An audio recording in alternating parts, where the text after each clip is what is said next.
memang ada penyakit yang lain. Tapi apa yang saya alami, lebih 3 minggu saya mengalami sakit tangan sebelah kanan. Ngilu sakit sampai ke siku dan sampai ke bahu. Susah untuk mengangkat 1 gelas kosong.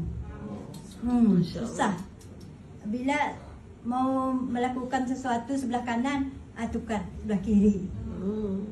Tapi dengan izin Allah, kemarin pagi, hari Sabtu jam 5 pagi, saya sudah mengkonsumsi baru satu.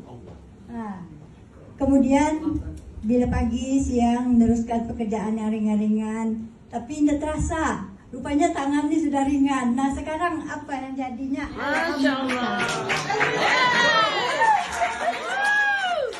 Alhamdulillah. Oke. Jadi kebaikan atau